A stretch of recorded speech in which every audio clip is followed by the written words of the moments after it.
Ya, Shalom Bapak Ibu Saudara GPIB Trinitas, sudah memasuki fase new normal. Apa aja sih yang perlu kita persiapkan? Gimana sih strategi virus ini di fase ini sekarang? Nah, sudah hadir nih bersama-sama dengan kita Ibu Dr. Fili Mandali yang akan menjelaskan ke kita nih strategi kita gimana nih untuk melawan virus-virus ini. Oke, kepada Kak Dokter silahkan. Gimana nih Kak? Apa kabar sebelumnya Kak? Hai Gap, kabar baik. Puji Tuhan. Kamu apa kabar? Luar biasa dong. Kak, kita mau nanya nih Kak, udah fase new normal nih. Kakak gimana di rumah sakit? Apakah pasien makin banyak?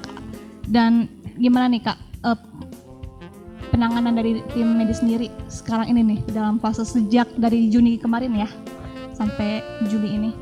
Iya, sekarang seperti mungkin diinformasikan juga kalau memang angka COVID-nya semakin bertambah di dunia dan di Indonesia, terutama di Indonesia.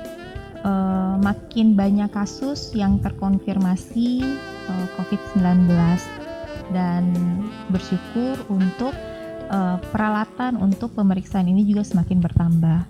Untuk di rumah sakit, terutama tenaga-tenaga kesehatan, sekarang sih semakin baik, semakin berusaha untuk melayani pasien dengan semakin baik lagi untuk mendiagnosis pasien dengan COVID-19. Oke. Nah, dengar-dengar juga nih Kak, aku baca ya dari berita-berita itu virus COVID-19 yang ada sekarang ini beda nih dari virus yang awal masuk ke Indonesia karena mereka bermutasi gitu ya, udah bukan lagi dari stimulasi sentuhan langsung atau berinteraksi langsung dengan pasien, tapi juga bisa melalui udara nih Kak. Itu benar apa enggak gitu? Lalu gimana sih prosesnya si virus ini bisa nyampe ke kita nih sekarang ini? Berarti berhubungan dengan proses transmisinya. Kalau sekarang sedang beredar proses transmisinya melalui udara atau kita dengar dengan airborne. Memang baru dikeluarkan oleh WHO, tapi sebenarnya itu memang sudah menjadi wacana dari beberapa 3 bulan terakhir, tapi masih terus diteliti.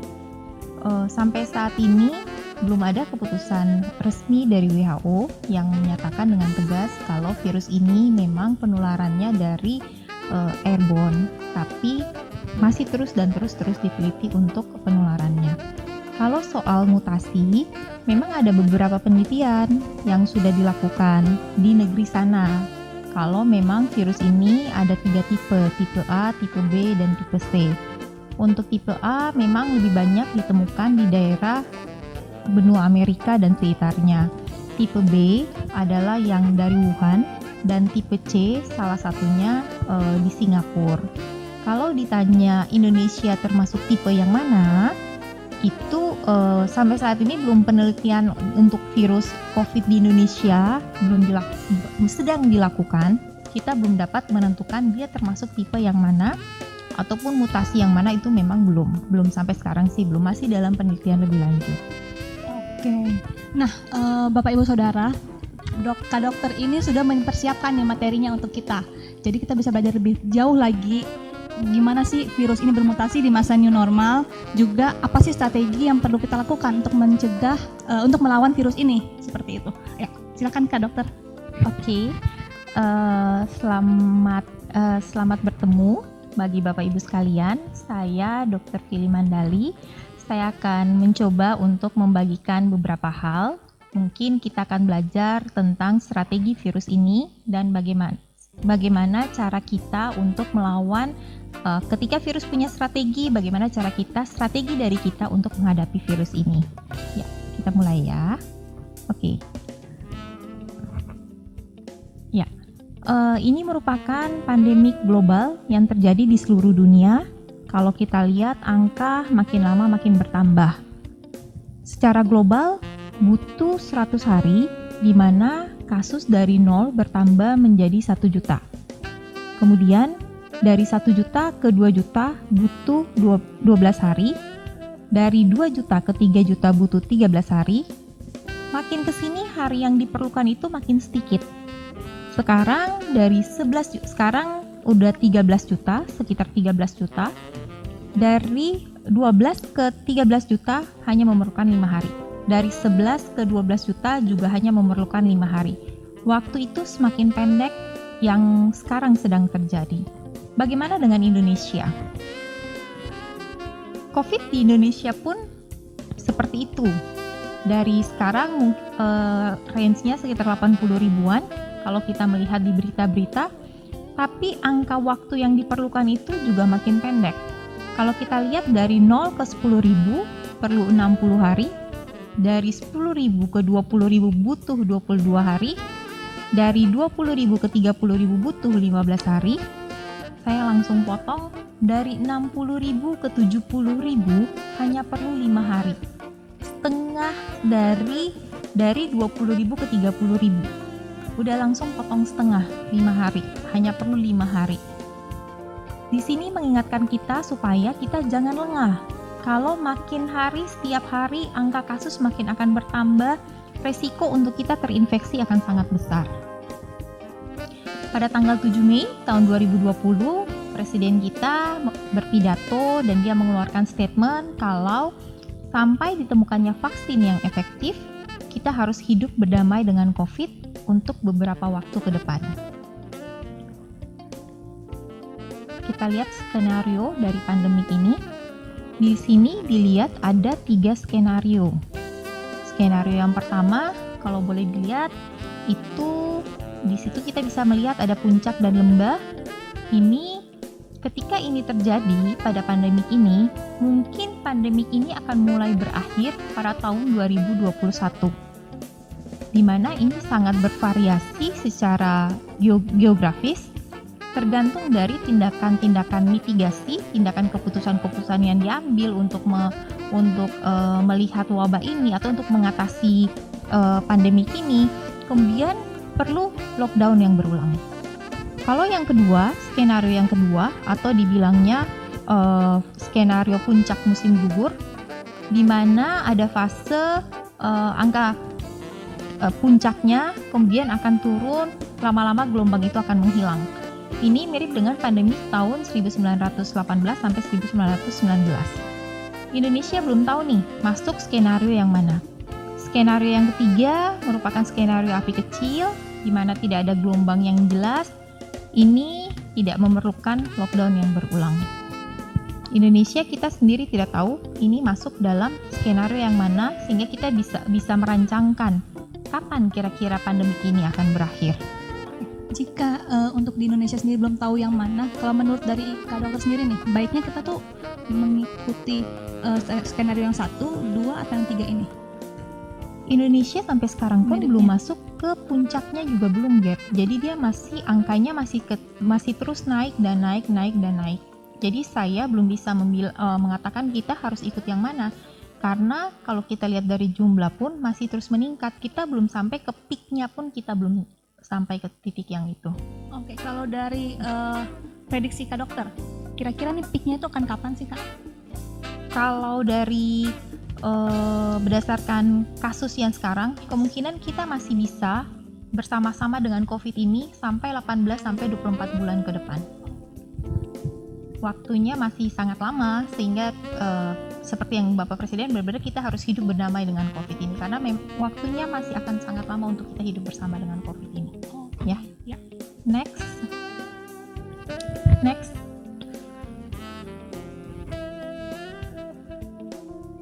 Ya.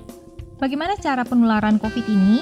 Mungkin ini sudah sering dibagikan. Penularan COVID ini secara droplet. Droplet itu keluar pada saat kita berbicara, pada saat kita bersin, pada saat kita batuk. Kemudian droplet itu dapat terhirup oleh orang lain. Droplet yang mengandung virus ya, terhirup oleh orang lain kemudian masuk ke dalam paru-paru. Penularannya dapat melalui kontak langsung dari droplet itu secara langsung, atau kita bilangnya kontak erat, dan kontak erat dengan lingkungan. Kontak erat dengan lingkungan itu dalam arti ketika kita bersin atau batuk, virus akan menempel pada permukaan benda, tangan kita akan menyentuh permukaan benda, kemudian akan menyentuh area wajah kita, sehingga virus dapat masuk ke dalam saluran pernafasan dan menyebabkan, ketika daya tahan tubuh kita rendah pada saat itu, dia akan menyebabkan penyakit. Gejala apa yang ditimbulkan? Gejala yang ditimbulkan dapat gejala ringan sampai gejala berat. Gejala ringan mungkin demam, batuk pilek, gangguan pernafasan, sakit tenggorokan, kemudian sesak, sampai pada pneumonia. Pneumonia itu radang paru-paru, sampai pada yang makin parah, gagal pada ginjal atau gagal pada organ yang lain, dan yang terakhir dapat menyebabkan kematian. Strategi virus ini, kalau yang dari kita amati, dari beberapa kasus yang timbul di dunia, kami mengamati kalau virus ini memiliki strategi tertentu. Strateginya adalah ruang tertutup, pertemuan jangka panjang, kemudian pertemuan yang panjang, kemudian jarak dekat, ramai-ramai, aktivitas bernafas yang kuat seperti berbicara, bernyanyi, berteriak, dan tertawa. Saya memiliki beberapa contoh yang mungkin kita sama-sama belajar dari contoh-contoh ini, sehingga nanti kita akan menentukan bagaimana strategi kita untuk menghadapi virus ini. Oke banget Profesor. Contoh yang pertama ini di restoran Guangzhou. Ini terjadi pada bulan Januari. Kalau mungkin kelihatan ada yang A1 yang berwarna orange. Di situ dimana dia merupakan pasien COVID-19, tapi dia tanpa gejala. Dia makan bersama keluarganya di restoran ini, kemudian dia menularkan kepada 9 pasien yang lain yang duduk searah dengan aliran AC. Di sini pengunjung yang lain dan pegawai restoran tidak terinfeksi. Dari contoh yang pertama ini yang kita belajar dari strategi virus, pertama ruangannya tertutup, ruangan restoran tertutup, kemudian pertemuannya panjang, mereka makan sambil ngobrol dalam jangka waktu lebih dari 30 menit. Kemudian jaraknya dekat, dari tempat duduknya berjarak dekat. Kemudian beramai-ramai satu rumah makan itu. Kemudian aktivitas dengan bernafas yang kuat. Mereka ngobrol, mereka ketawa, kemudian mungkin ada yang berteriak, seperti itu. Contoh yang kedua adalah asrama pekerja asing di Singapura. Singapura kita tahu sendiri negara yang cukup baik dalam penanganan COVID, tapi terdapat juga kasus yang dimana 90 pekerja asing yang tinggal di asrama itu terdapat kasus COVID di daerah tersebut. Ini merupakan, kalau dilihat dari gambar-gambarnya, di mana juga mereka ruangannya cukup tertutup. Ini adalah ruangan kamar tidur dari mereka, kemudian ramai, kemudian jaraknya dekat. Mereka bisa dalam asrama itu dalam jangka waktu yang cukup panjang, pertemuan yang panjang. Kemudian pada saat di asrama mereka juga melakukan aktivitas dengan mengeluarkan suara atau mengeluarkan dengan beraktivitas bernafas yang kuat, seperti berbicara, ngobrol, mungkin ada yang berteriak, ada yang menyanyi dalam asrama. Kasus ini tidak terjadi hanya di asrama di Singapura. Kalau kita lihat ada 2 contoh kasus. Yang pertama yang terjadi di Polri, di mana 300 polisi di asrama di Lemdiklat Sukabumi positif dengan rapid testnya. Kemudian kasus yang kedua adalah yang baru-baru ini tanggal 9 Juli kemarin di Secapa Angkatan Darat, di mana terdapat klaster baru penyebaran corona. Ini dalam lingkungan asrama. Kemudian itu contoh yang kedua. Kalau kita lihat dari strategi virusnya tetap masih sama, ruangan tertutup, pertemuan panjang, jarak dekat, ramai, aktivitas dengan bernafas yang kuat. Contoh yang ketiga adalah gereja Seonji yang di Korea, di mana kalau saya lihat lagi berita ini ada satu perempuan yang bergereja di situ. Kemudian dia dengan COVID yang positif, dia baru ketahuan COVID ketika dia masuk ke rumah sakit karena kecelakaan. Ketika dirunut ke belakang, dia sudah banyak melakukan aktivitas-aktivitas dan dia menyebabkan 5.000 kasus yang terjadi di provinsi Daegu, Korea Selatan. Kalau kita lihat dari sistem pada saat di gereja ini masih sama, ruangan tertutup, pertemuan jangka panjang, jarak dekat, ramai, aktivitasnya bernafas, dan aktivitas dengan bernafas yang kuat, bernyanyi, kemudian berbicara, kemudian pada saat di gereja ini pun tidak memakai masker. Contoh yang keempat adalah kantor call center di Korea, di mana yang berwarna biru ini adalah orang yang diinfeksi. Ada satu orang, dia menularkan kepada 97 orang dalam satu gedung. 94 orang itu tertular di lantai yang sama. Kalau kita lihat pada call center ini, strategi virus yang kita dapat pelajari masih sama, yaitu ruang tertutup, pertemuannya panjang, jarak dekat, ramai-ramai, aktivitas dengan bernafas yang kuat, berbicara, tertawa, dan lain-lain. Contoh yang lain yang dapat kita pelajari adalah paduan suara di Washington, di mana ini di Skagit Country, Washington. Pada saat mereka latihan paduan suara, 45 dari 60 orang anggota yang berlatih paduan suara tertular COVID-19. Strategi virus juga tetap sama. Kita lihat di sini, masih ruang tertutup, pertemuan panjang, jarak dekat, ramai-ramai, aktivitas dengan bernafas yang kuat. Contoh yang terakhir adalah ini di panggung karnaval di Jerman. Di sini 1.500 orang terinfeksi setelah karnaval di Ganglet, Jerman. Kalau kita lihat dari karnaval ini kan harusnya ruangannya terbuka. Tapi strategi virus yang kita dapat pelajari dari kasus ini adalah dia pertemuannya panjang. Jaraknya kalau kita lihat ini mereka tidak social distancing, jaraknya cukup dekat. Mereka beramai-ramai dan mereka juga melakukan aktivitas bernafas yang kuat. Mereka ketawa, mereka bernyanyi, mereka berdansa, mereka mungkin saling ada yang teriak-teriak. Itu juga merupakan strategi virus yang dapat kita pelajari. Sehingga kita sudah tahu nih strategi virus, apa strategi virus? Bagaimana strategi kita untuk menghadapi virus ini? Kalau dari strategi virus, dari beberapa contoh kasus di atas adalah ruangan tertutup, pertemuan panjang, jarak dekat, ramai, dan aktivitas bernafas yang kuat. Cara kita menghadapi virus ini harusnya berlawanan dengan strategi virus ini. Adalah yang pertama, lebih terbuka. Tidak dalam suatu ruangan tertutup, tapi ruangannya lebih terbuka yang terkena sinar matahari atau di lapangan. Kemudian lebih singkat waktunya. Kalau pertemuannya memang harus 2 jam sampai 3 jam, kita buat 15 menit sampai 30 menit. Kemudian orangnya lebih sedikit. Kalau pertemuannya hanya 30 orang, kita kurangi jadi 5 atau 10 orang. Kemudian jaga jarak antara masing-masing orang itu sekitar 1,5 sampai 2 meter. Kemudian lebih bersih, kita memperhatikan hand hygiene-nya dan lain-lain. Itu aja dari strategi virus. Mungkin bagaimana cara kita menghadapi virus ini setelah kita mengetahui strategi-strategi virus. Terima kasih. Oke, wah terima kasih Kak Dokter. Oke, tadi aku melihat, tadi kita sama-sama sudah melihat ya, ada strategi virus itu yang di ruang tertutup, yang ada di contoh kasus tadi itu di restoran di Guangzhou di China situ ya. Itu berarti kan virusnya itu ngikutin sirkulasi AC. Nah, itu lebih banyak yang terkena gitu. Kalau kita lihat balik lagi itu orang-orang yang duduk memang yang aliran AC-nya yang sejalan dengan aliran AC, sirkulasi gitu. Oke. Lalu gimana nih? Kan di Jakarta sendiri sekarang nih udah mulai nih PSBB-nya udah lagi dilonggarkan begitu.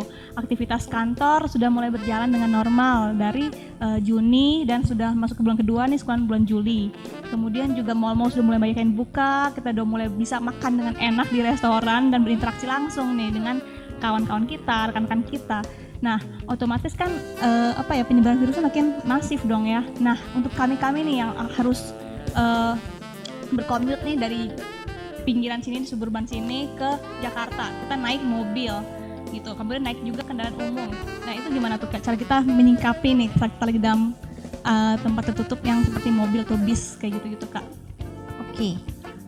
Sebenarnya cara kita untuk mencegah kita ini yang sering yang sudah diberitakan ataupun yang digembar-gemborkan pemerintah, yang pasti social distancing. Kalaupun kita menggunakan transportasi umum, yang memang diwajibkan jumlahnya kapasitas setengah dari kapasitas maksimal. Jadi kalau dia muatnya 10 orang berarti yang cuma bisa 5 orang. Di situ pun kita berjaga jarak. Kemudian tetap menggunakan APD, yaitu pakai masker, kemudian menjaga hand hygiene, itu yang tetap harus kita lakukan. Kalau bisa, kalau memang memungkinkan untuk membuka kaca pada saat di mobil itu akan lebih baik, sehingga sirkulasinya tidak hanya di dalam mobil itu saja, kita ada sirkulasi dari luar. Tapi kalaupun memang tidak bisa untuk membuka kaca, mungkin tidak berhadapan dengan aliran AC atau duduk usahakan paling depan. Semua orang akan berebut tempat di paling depan. Iya benar. Kita mendingan nih jadinya Bapak Ibu semua saudara, mulai nih yang kita yang sering naik bis gitu kan atau kendaraan umum, mungkin bisa pilihan itu. Kak duduk paling depan. Kenapa? Karena ya itu ya Kak, pintu dibuka tutup juga kan gitu. Jadi sirkulasi udaranya lebih baik dibanding kita yang duduk misalnya di tengah atau di belakang gitu. Oke, untuk pencegahannya sendiri nih Kak, untuk dari kita masing-masing nih, baik itu seperti apa sih Kak? Kan tadi ada strategi kita nih yang TSSBB ini, terbuka, singkat, sedikit, berjarak, bersih. Kemudian dari kitanya sendiri itu mesti ngapain lagi nih Kak? Kayak kalau itu masih dirasa kurang cukup. Kalau dari kita sendiri, balik lagi yang pertama, perilaku kita itu sangat menentukan, sangat membantu kita untuk mencegah tertular virus ini. Perilaku yang bagaimana yang harus kita ingat? Yang pertama, social distancing. Contohnya kayak kita belanja kita ke mall atau kita sedang ke pasar, itu yang harus kita perhatikan adalah jaga jarak dengan orang yang di samping kita 1,5 sampai 2 meter. Ketika ada yang berkerumun di situ ya kita nggak perlu untuk masuk ke situ juga, seperti itu. Kemudian yang kedua adalah kebersihan pada tangan kita. Kebersihan tangan itu sangat membantu kita, karena kalau kita tadi penularannya bisa kontak erat dan kontak dengan lingkungan, contohnya tangan kita menyentuh meja, kemudian setelah itu kita menyentuh meja yang sudah terinfeksi, kita menyentuh area wajah kita, itu dapat membuat virusnya gampang masuk.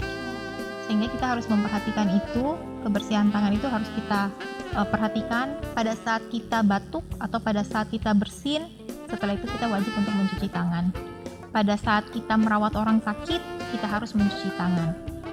Sebelum kita makan, pada saat kita prepare makanan, maupun pada saat kita mau makan pun, tetap jangan lupa kita mencuci tangan. Setelah kita dari toilet, jangan lupa kita mencuci tangan. Kemudian yang paling kadang yang kita suka menyepelekan ketika kita memegang binatang peliharaan di rumah. Ada anjing, ada kucing, kemudian langsung pegang makanan, itu tidak kita anjurkan.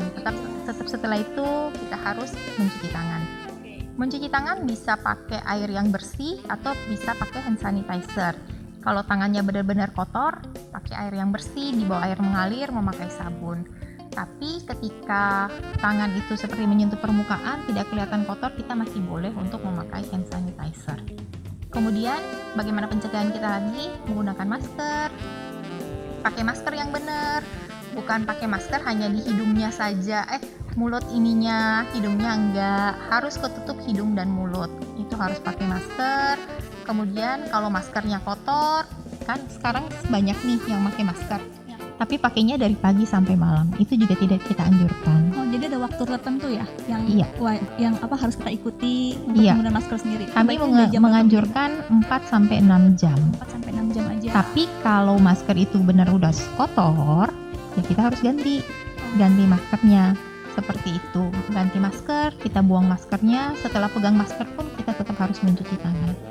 Karena siapa tahu virusnya dari kita pegang masker, kita menularkan ke orang lain, itu mencegah juga. Kemudian meningkatkan imunitas tubuh. Virus ini sangat bergantung dari imunitas tubuh kita. Imunitas tubuh itu daya tahan tubuh kita. Bagaimana kita cara meningkatkan imunitas tubuh kita? Yang pertama dari makan makanan, konsumsi makanan yang gizi seimbang. Kalau saya sering bilang ke teman-teman saya, gak ada diet-diet pada saat COVID. Karena kita perlu untuk makan semuanya. Jadi ya kita nih teman-teman aku juga nih yang di GPB Trinitas yang mau diet mungkin bisa dilonggarin dulu dietnya. Sekarang masa-masanya kita cheating dulu nih. Cheating dengan makanan yang lebih sehat tentunya ya Bu Dokter. Makanan yang sehat, kita meningkatkan gizi seimbang, vitamin C, kemudian itu suplai vitamin. Kalau kita rasa tidur kita kurang ataupun memang sekarang kita perlu vitamin C. Vitamin C bagus untuk meningkatkan daya tahan tubuh kita. Kemudian tidak merokok. Kemudian olahraga. Olahraga itu salah satu untuk meningkatkan imunitas dan kekebalan tubuh. Kemudian istirahat yang cukup. Itu sangat penting, dan kalaupun kita memang dengan penyakit penyerta seperti kencing manis, penyakit jantung, kemudian kanker, obatnya harus tetap rutin kita minum. Jangan sampai kita tidak minum obat. Dan yang terakhir untuk pencegahan yang dapat kita lakukan adalah menghindari stres. Itu sangat sulit sekarang. Iya, pada saat ini kan lapangan pekerjaannya susah, banyak yang dipecat, kemudian yang biasanya jalan-jalan tapi harus terkurung di rumah. Betul. Angka stresnya cukup tinggi. Yang kita dapat lakukan adalah menghindari stres. Gimana cara kita menghindari stres? Mungkin di sini ada beberapa cara yang dapat kita lakukan. Olahraga salah satunya, dia akan meningkatkan hormon endorfin, kemudian itu akan menurunkan stres. Kemudian dengan melakukan hobinya, kalau contohnya hobinya bernyanyi atau hobinya melakukan kristik di rumah, nah itu yang dapat dilakukan. Atau nonton film Korea, Gigi, boleh, sekarang banyak. Itu dapat dilakukan untuk meningkatkan stres. Kemudian kita bisa ngobrol dengan orang lain, ngobrol dengan keluarga, ngobrol dengan sahabat. Kalau kita nggak bisa ketemu, kita masih bisa menggunakan chat ataupun Zoom ataupun yang lain. Itu dapat membantu untuk mengurangi stres. Makanan juga berpengaruh. Ada makanan-makanan yang dapat meningkatkan endorfin kita, coklat atau yang lain. Itu mampu untuk menurunkan stres kita. Tingkat stres kita itu mampu untuk menurunkan tingkat stres kita. Luar biasa banget, terima kasih Kak Dokter. Oh iya, tadi sempat mention mengenai hand sanitizer nih. Itu kan ada 2 jenis untuk hand sanitizer sendiri. Ada yang cair, nih aku ada contohnya Bapak Ibu semua. Ada yang cair sama ada yang gelnya, yang cair dan ada yang gel. Kan tadi kakak bilang kita sebisa mungkin menjaga kebersihan diri, yang sering-sering cuci tangan ataupun memakai hand sanitizer seperti ini. Nah baiknya itu tuh seperti apa sih? Kan ada 2 formula nih. Ada yang ini, ada yang aku ini ya mereknya, ada yang gel seperti ini, kemudian juga ada yang cair nih, yang cair. Itu baiknya yang mana ya Kak Dokter? Kita pakainya yang lebih mantep nih untuk menghalau si virus ini masuk tuh yang mana? Gitu. Sebenarnya bukan yang mana yang mantepnya, tapi harus kita lihat komposisi di dalamnya. Yang mengandung alkohol yang kita anjurkan lebih dari 60%. Itu yang dirasakan dapat untuk membunuh virus dan bakteri. Kemudian yang pertama, kandungan di dalamnya. Yang kedua, lama waktu yang dibutuhkan. Kadang kita cuma memakai 1-2 detik seperti ini, kita rasa virus sudah langsung tidak ada seperti itu. Tapi dia memerlukan waktu. Kalau kita memakai antiseptik yang berbasis alkohol, dia memerlukan waktu 20-30 detik. Dalam 20-30 detik itu dapat kita lakukan, kita dapat melap permukaan tangan kita, kemudian dapat melap punggung tangan kita, sela-sela jari kita. Bikin simulasinya kali ya. Nih aku kasih contoh ya ke Kak Dokter ya. Langsung aku semprotin nih. Jadi Bapak Ibu bisa melihat lagi langsung. Mungkin udah banyak di sosial media banyak nih, tapi langsung nih sekarang dari Kak Dokter yang akan nunjukin ke kita. Silahkan Kak, aku semprotin ya. Berarti kelihatan nggak? Nih, depan lagi. Oke, semprotin. Oke, cukup 2. Jadi melap permukaan tangan kita, melap punggung tangan kita, melap sela-sela jari kita, kemudian ada mengunci, ada melap jari kita. Ini hanya jempol, kemudian ujung-ujung jari kita, seperti itu. Dan itu berlaku juga untuk yang aja sama aja ya pokoknya ya. Oke, jadi nggak ada yang benar yang bagus yang mana nih. Yang penting kandungan etanol atau alkoholnya itu tinggi, lebih dari 60%. Kalau tadi kan belum selesai semuanya kan udah kering nih. Nah, itu perhatikan kalau memang dia cair berarti memang dia perlunya lebih banyak dibandingkan dengan gel. Kalau dia gel dengan komposisi yang sedikit dengan waktu 20 sampai 30 detik dia tangan kita belum kering. Tapi kalau cair kita memang memerlukan yang agak lebih banyak seperti itu. Karena emang kadang-kadang kalau kayak aku sendiri nih pakai yang gel rasanya kayaknya lebih terkunci gitu, tanganku jadi merasa lebih lock gitu kan, moisturize-nya kemudian kayaknya lebih dijaga dari virus-virus gitu karena masih berasa nempel nih dibanding pakai yang cair tapi sama aja ya, jadi nggak ada ngaruh-ngaruhnya gitu. Cuman dibanding ini sendiri lebih baik tetap cuci tangan ya Bu Dokter. Iya. Oke. Tetap kita menganjurkan ketika ada wastafel, ada air, memang lebih baik mencuci tangan. Oke. Nah tadi untuk pakai hand sanitizer. Sekarang untuk yang cara pakai si maskernya sendiri, betul ya? Tadi ada kan caranya kita harus menutup hidung hingga ke bawah dagu, betul ya? Itu. Oke. Kita akan coba bareng-bareng. Oke. Nah kita tunjukin. Saya membuka face shield saya untuk memperagakan bagaimana cara memakai masker yang baik dan benar.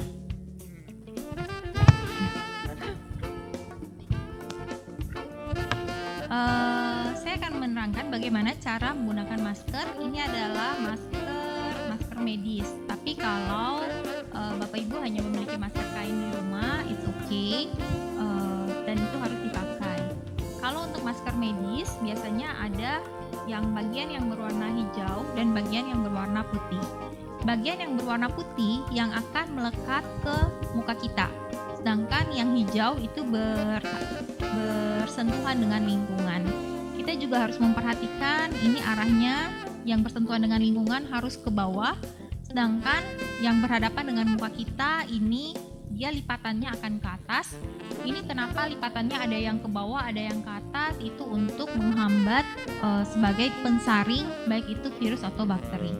Ketika kita memakai masker, kemudian yang ini kita tekuk, bagian ininya kita tekuk, kemudian ini kita tarik ke bawah. Perlu diperhatikan memakai masker yang benar seperti ini.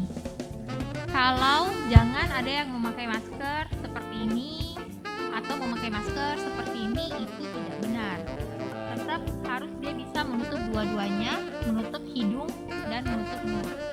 Tidak ada celah. Di sini tidak ada celah. Kalau memang terdapat celah, maka talinya yang kita ikat, berarti longgar maskernya, ya. Itu cara kita memakai masker. Bagaimana cara kita melepaskan masker?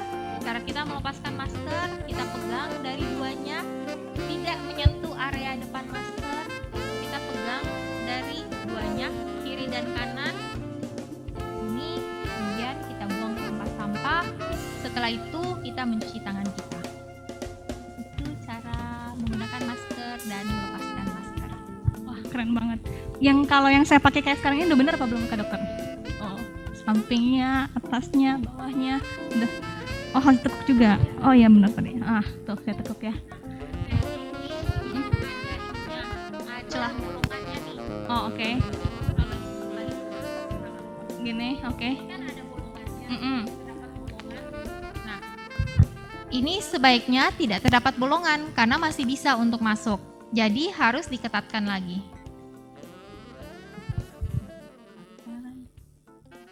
Dimasukin ke dalam. Ikat aja sih, biasanya kayak gitu kita ikat, terus kita ininya masuk ke dalam. Sehingga dia benar-benar harus sama, harus nggak terdapat bolongan.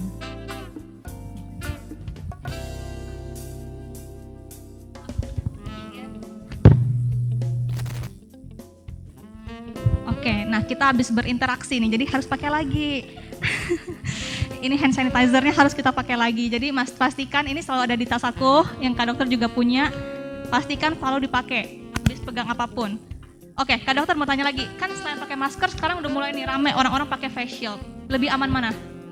Masker, face shield, atau harus dua-duanya? Karena kalau dua-duanya ngap banget kayaknya gitu. Bisa nggak nih kayak one of them gitu, yang mana yang better enaknya kita pakai gitu. Kalau saya tetap kalau bisa dua-duanya dipakai. Iya. Tapi kalau memang tidak bisa, masker tetap yang harus kita pergunakan. Oke, mengerti. Jadi teman-teman nggak wajib semuanya untuk tetap ada face shield, enggak ya. Jadi kalau bisa emang pakai masker terus kemana-mana. Kalau emang longgar diikat kayak tadi aku ikatkan nih, mumpung karena badanku kecil pakai masker anak kecil kekecilan, orang dewasa kelonggaran. Jadi ya udah pakai masker yang ada dan diikat gitu. Dan lebih aman lagi emang kalau pakai dua-duanya gitu ya. Jadi emang bersabarlah selama 18 sampai 24 bulan ke depan.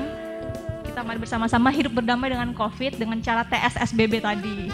Oke, demikian nih bincang-bincang kita bersama dengan Kak Dokter Fili Mandali. Terima kasih Kak Dokter sudah hadir bersama-sama dengan kami di sini, Sama-sama, Ge. berbagi mengenai virus ini dan pencegahannya gimana, strategi kita mesti gimana. Terima kasih banyak untuk Bapak Ibu, teman-teman semua yang masih bingung nih, masih mau banyak pertanyaan. Bisa langsung tulis di kolom komentar di bawah. Nanti akan dikolek oleh tim dari teman-teman GPB Trinitas gitu ya. Nanti akan kita bikin mungkin seri kedua, seri ketiganya ya kan, yang bisa jadi bintang tamu lagi, bisa mungkin bisa bareng-bareng lagi sama Kak Dokter lagi, bisa ya Kak Dokter ya, selalu ready ya Kak untuk jadi pembicara kami. Luar biasa. Oke, terima kasih sudah hadir sama-sama kami, bye bye. Dah.